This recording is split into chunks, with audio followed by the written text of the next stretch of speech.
In our last video, we wrapped up our time in Tonga. Though our stay was short, it was easy to feel tempted to stay in the friendly islands for the rest of the year. The landscape was diverse, each anchorage gifting us a different shade of magic, and the memories we made were priceless. Not feeling ready to leave just yet, we tried to squeeze in one last night at a small anchorage about 30 miles from Tonga. But without proper shelter and loads of reef, we ended up setting sail for Fiji in the last moments of daylight. It's about 4:30 in the morning and we are about 20 miles away from Fulaga, our first island in Fiji, and it's been a pretty eventful past couple of hours. We roped our spinnaker earlier in the night. The winds just picked up out of nowhere, and I don't know, I guess it was just a crappy secondhand spinnaker. We were so excited about it too, which really sucks. So I guess we got 2 sails out of it. And while that was happening, our friends on the boat next to us, they were also having to deal with some sail problems themselves. And they came really close to our starboard side, and we were freaking out because you're not really sure who's paying attention to what, and it's pitch black outside. And then it just started pouring, so we put our usual little bucket, towel, little things out, try to keep the boat dry.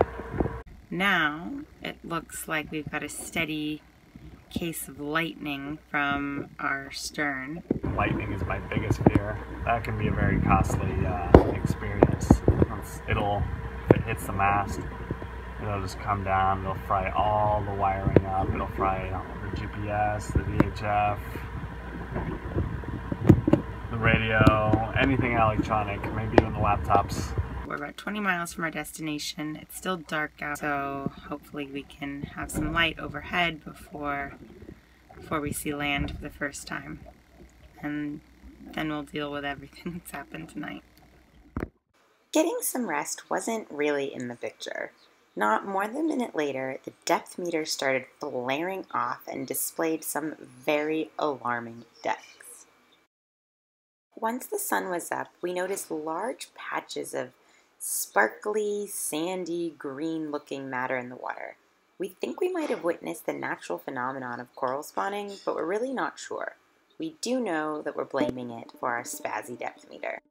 After 3 days at sea, we finally made it to our first stop in Fiji, the small island of Fulaga.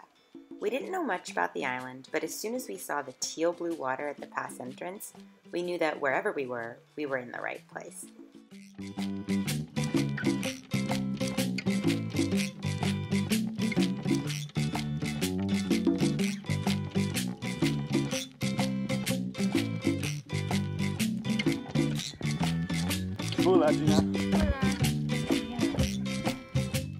According to Fijian tradition, when visiting a new island, guests must perform the sevu sevu ceremony with the local chief. In exchange for gifts and kava root, the chief gives you permission to visit his island. This is my uncle. So my father is older than me. That's why I'm just talking to him anyhow.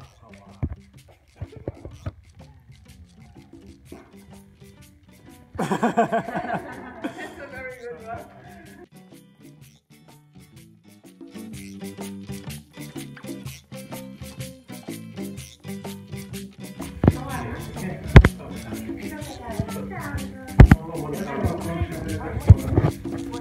Got it.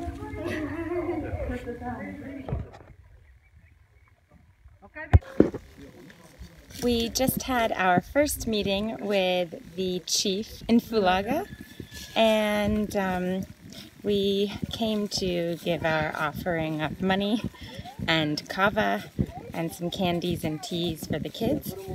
And now we are going to meet our host family, who will, I guess, host us for lunch, or I'm not really sure, but we'll find out.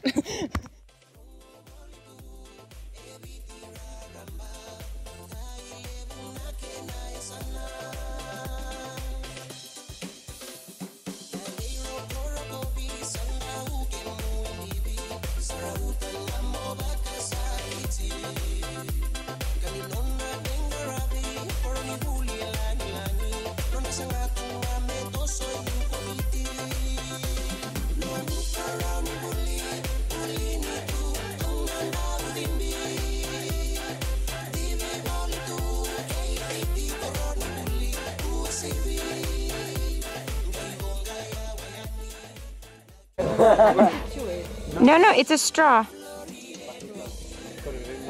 And you slurp it. Like McDonald's. Like McDonald's? Oh, nice.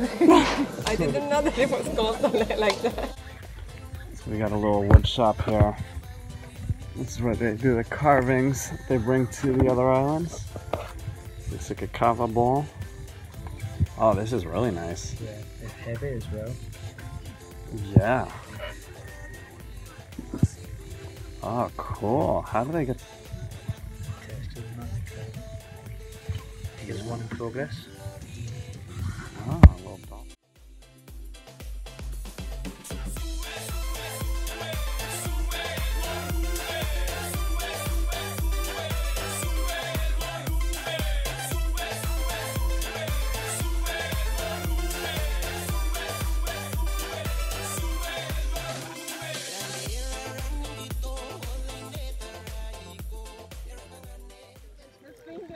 We just finished up our afternoon with our host family, and I know it's so awkward. Just let me do my thing. Everyone's staring at me because I'm taking a selfie video. See? Woo! We had an awesome time getting to know our new family. Our host mother was the head teacher on the island and had a lot to say about what it's like to be a working mom in their village.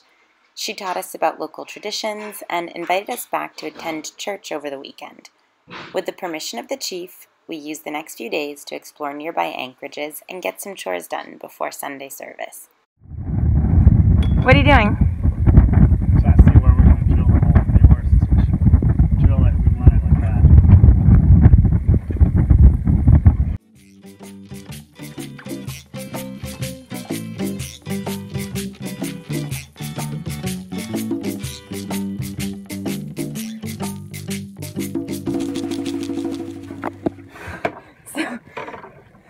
So what just happened with that last one?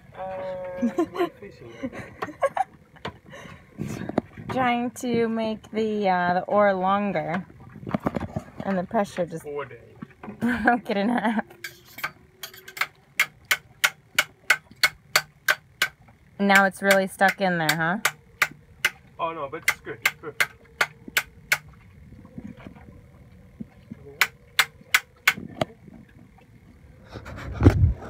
So I just decided to get away from the boat for a little bit, go for a little kayak. Just between these little islands around here. Just kind of laying down, just hanging out. And I just saw a little snake on the surface. They're like black and white striped snakes. I guess they're supposed to be very poisonous.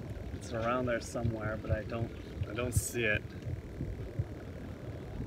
I think it saw that I saw it and went down under. I'm waiting to see if it'll pop up again.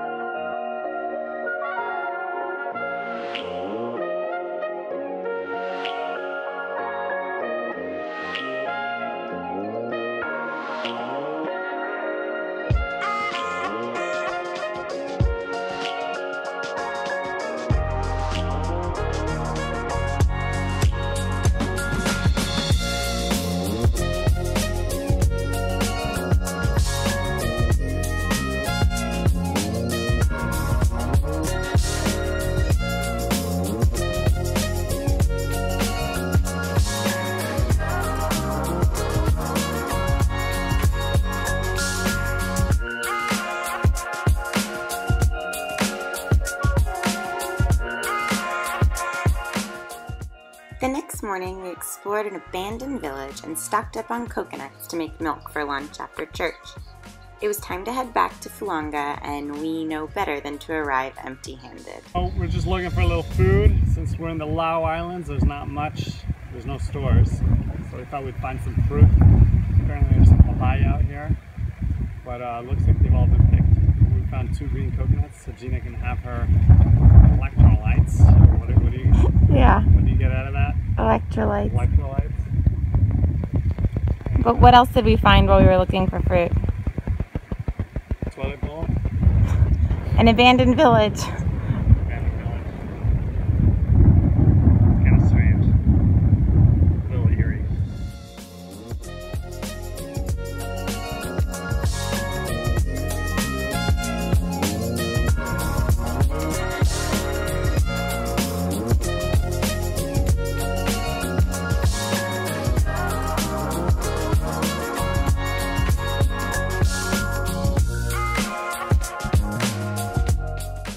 Stay tuned for part 2 of our stay in Fulaga, where we meet up with our host family to participate in a traditional celebration of Fiji Day. Until next time!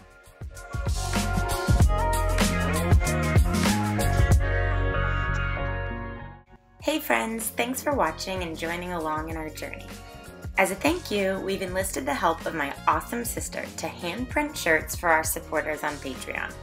If you want to support our adventure, or simply want an awesome t-shirt, visit us at patreon.com/COUCHSAILORS.